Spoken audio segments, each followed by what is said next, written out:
In an earlier session, we began our discussion on the topics of vectors and vector calculus. In today's session, we shall be applying the techniques of vectors and vector calculus that we have learned in last several sessions to the problem of lunar orbit around the Earth, as we have discussed earlier. So let us consider the motion of the moon in a circular orbit. So as you see it in the diagram, that Earth is sitting at the origin and moon is revolving around the Earth in a circular orbit. Then the position vector of the moon at a time t can be expressed as r vector equal to x of t times I cap plus y of t times j cap. Now we can compute the squared norm of the vector r, which we denote as r square, which is equal to constant, given we are considering circular orbit. So now we consider the velocity vector v, which is defined as derivative of position vector with respect to t, that is dr vector dt. So we can write ddt of x times I cap plus ddt of y times j cap. Applying Leibniz rule, we should be actually having two terms from each of these. So this is equal to dx dt times I cap plus x times di cap dt plus dy dt times j cap plus y times dj cap dt. In Cartesian coordinate system, the unit vector I cap and j caps are fixed vectors, that is di cap dt equal to 0 and dj cap dt equal to 0. Therefore, the velocity vector reduces to dx dt times I cap plus dy dt times j cap, as you see it here. We can denote the x component of the velocity vector as vx and the y component of the velocity vector to be vy. Again, we can compute the squared norm of the vector v.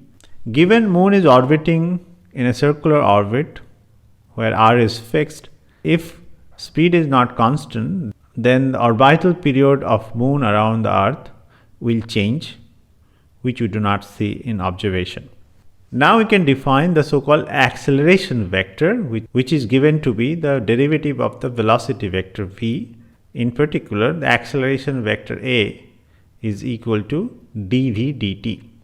As earlier, using the dot product of vectors, we can find the square norm of the acceleration vector.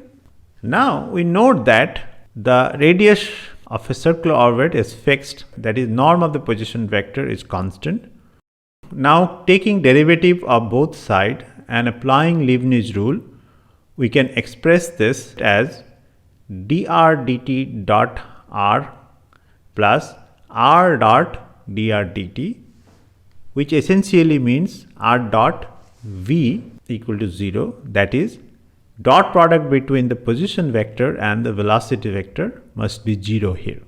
Now if inner product of two vectors r and v is 0, then we call these two vectors to be orthogonal to each other, that is they are perpendicular to each other in this case.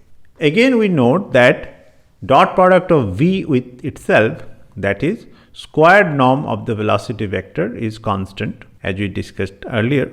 Now taking derivative of both sides and applying Leibniz rule, we can express this as the dot product between the acceleration vector a and the velocity vector v to be 0.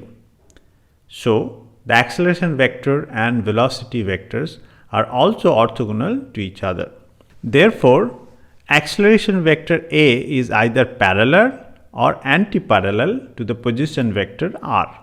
Now if we denote the magnitude square or the square norm of the acceleration vector as a square, as you see it here, and the unit vector along the radial direction, that is r cap, to be r vector over r, where r square is the squared norm of the position vector, then the acceleration vector can be expressed as a vector equal to plus or minus a times r cap, where a is the magnitude of the acceleration vector.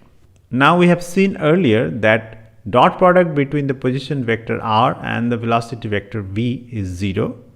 Now taking derivative of both sides, we can express this as v dot v plus r dot a equal to 0. Now this means that a dot r is equal to minus of magnitude square of the velocity vector v, which is less than 0. This equation then implies that acceleration vector and the position vectors are anti-parallel to each other. In other words, the acceleration vector is equal to minus of a times r cap. Now you can express the magnitude of the acceleration vector in terms of the magnitude of the velocity vector and the position vector as you see it here. Clearly, if moon is in a circular orbit around the earth, then the acceleration of the moon is towards the center of the earth. In other words, using vector calculus together with Kepler's law and Galileo's law, Newton was able to establish the form of the gravitational force to be inverse square force law. That is, the gravitational force is proportional to 1 over r square. And unlike earlier, Newton did not have to make any approximation regarding time interval.